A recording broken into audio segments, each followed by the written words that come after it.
Nous voici donc pour un point de règle sur le départ des feux. Alors, la règle est extrêmement simple, mais vaut mieux une petite démonstration que de longues lignes dans un livret de règles.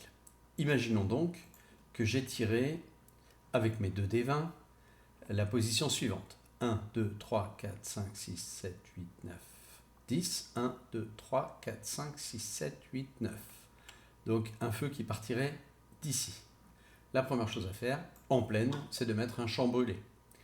Si c'était en forêt, je n'aurais qu'à retourner l'hexagone. En ville, de la même façon. Okay, sur un site Céveso aussi. Bref, nous sommes ici en zone de plaine. Je mets un hexagone feu, plaine brûlée, et un feu majeur. Le voilà, il est là. La question à se poser ensuite, c'est ce feu génère-t-il une fumée toxique? Je lance un dé à 6 faces, sur 6, il génère une fumée, là on a 2, donc pas de fumée toxique. Le vent est dans cette direction, pour le tour, on va imaginer que je lance ce dé-là. On va le faire, tiens d'ailleurs, voilà. C'est le dé dit de vent, et qu'on n'est pas au premier tour. Hop, je suis sur cette face, il n'y a pas de changement de vent. Si le dé avait indiqué, on va voir d'autres valeurs, voilà, gauche par exemple, voilà, si le dé avait indiqué gauche, le vent aurait tourné de 60 degrés à gauche. Si le vent avait indiqué droite, le vent aurait tourné de 60 degrés à droite. Si nous étions tombés sur l'étoile, je vais essayer de la trouver parmi toutes les valeurs, voilà, j'aurais à relancer complètement le dé de direction du vent.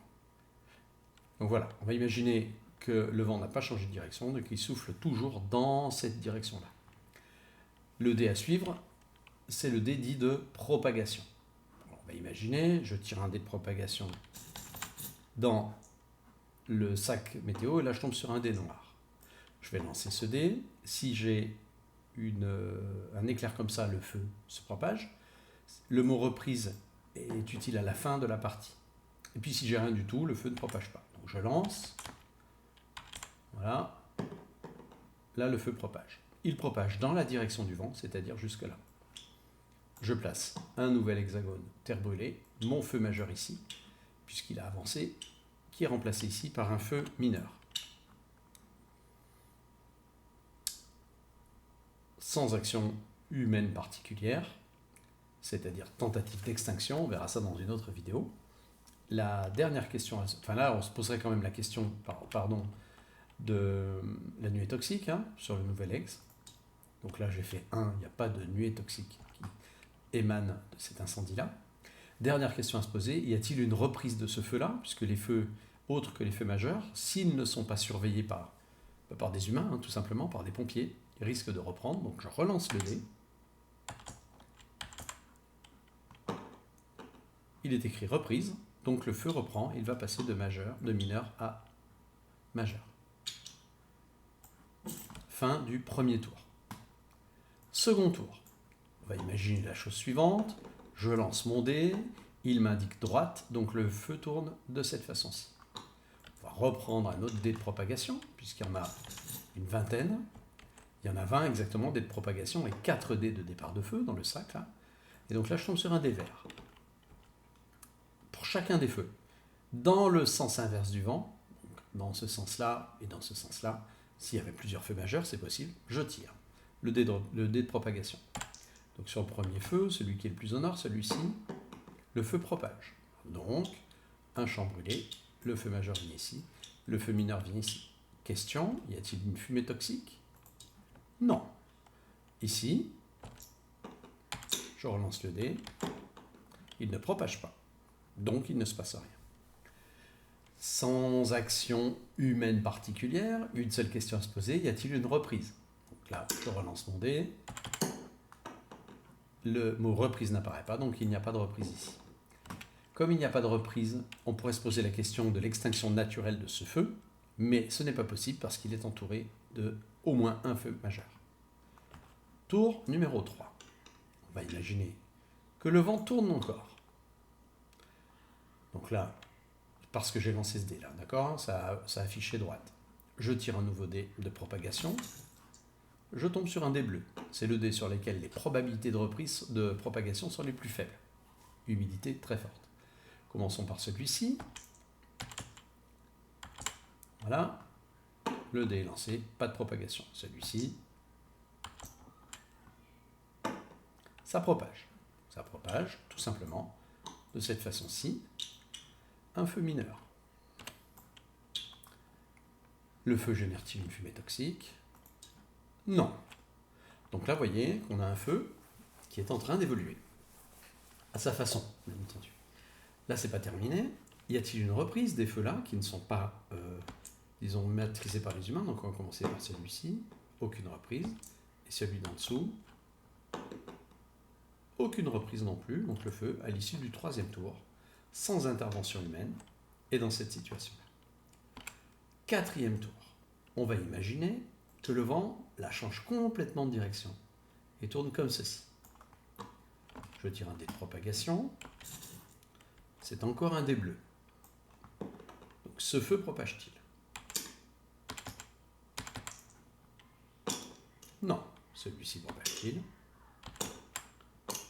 Non plus. Vous voyez que la situation reste stable, mais on se poserait la question de la reprise pour le feu qui est là. Non plus. Et pour le feu mineur qui est juste à côté, non plus. Donc là, on voit bien que les dés bleus sont des dés largement facilitants, puisque la situation resterait stable dans cette configuration. Pour le tour suivant, je vais imaginer, je ne vais peut-être même pas l'imaginer, voilà, on tire un dé rouge, un dé de propagation rouge. Donc là, c'est reparti, dé de direction du vent, je vais imaginer que le vent tourne dans cette direction. Premier feu ici, y a-t-il propagation? Non. Second feu ici, y a-t-il propagation? Oui. Donc le feu propage ici, il vient là, le feu majeur vient là, le feu mineur vient là. Comme on vient d'incendier une nouvelle case, on regarde s'il y a des fumées toxiques. Toujours 5, donc non. À l'issue des de reprise, alors ce feu-là reprend-il? Non. Celui-ci? Non plus. Et celui-ci? Oui. Donc ce feu-là reprenant, il redevient un feu majeur. Pour le tour suivant, je vais imaginer que le vent ne change pas de direction. Donc là, on a quand même 3 feux majeurs, 2 feux mineurs, qui ne peuvent pas s'éteindre naturellement puisqu'ils sont à côté de feux majeurs. Donc le dé de vent m'indique la même direction, je prends un dé météo, un dé rouge. Ok. Ce feu ici propage-t-il? Non. Celui-ci? Non plus. Et celui d'en dessous? Oui. Donc ce feu propage, il vient ici, quelque part, ça m'arrange, il est remplacé par un feu mineur ici. Dé de reprise, ce feu reprend-il? Non. Celui-ci? Oui.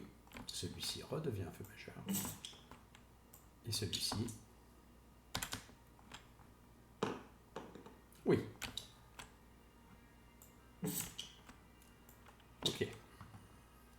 Là, on voit que le feu est en train de stagner, mais de gagner quand même en force. Ce sera d'autant plus difficile à éteindre.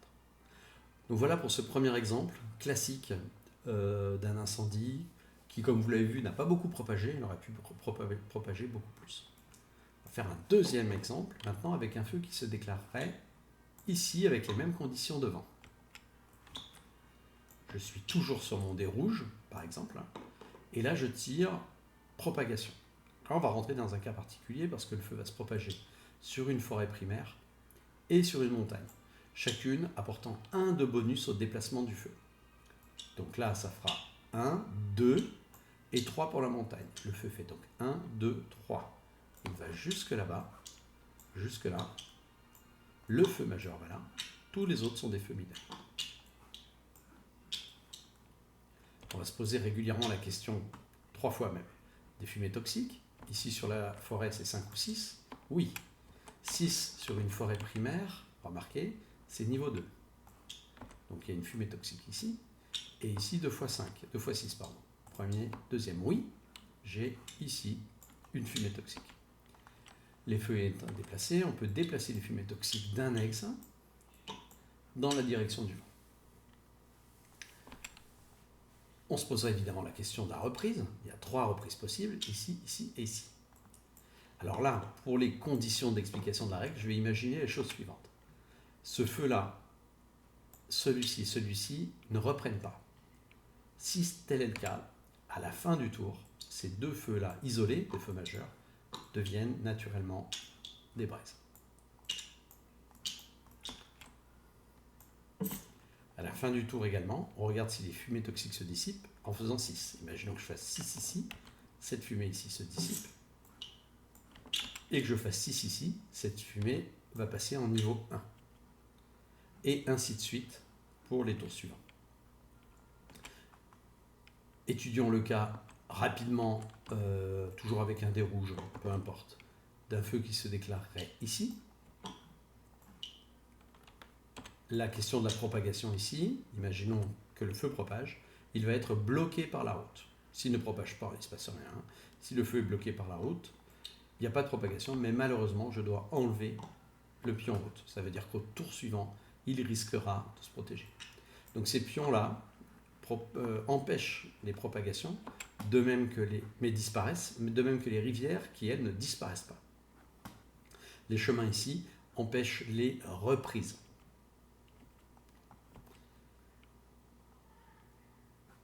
Voilà donc pour la dynamique générale des incendies. Vous pouvez tomber sur des combinaisons plus complexes, évidemment, avec des feux qui partent dans différentes directions en fonction des propagations. Sachez qu'on appellera un feu un pion et un incendie un ensemble, je vais y arriver, un ensemble de pions, un ensemble de pions brûlés. Par exemple, nous avons ici un incendie, ici un autre et ici un autre. Voilà donc pour cette petite capsule sur les feux dans Fire Crisis.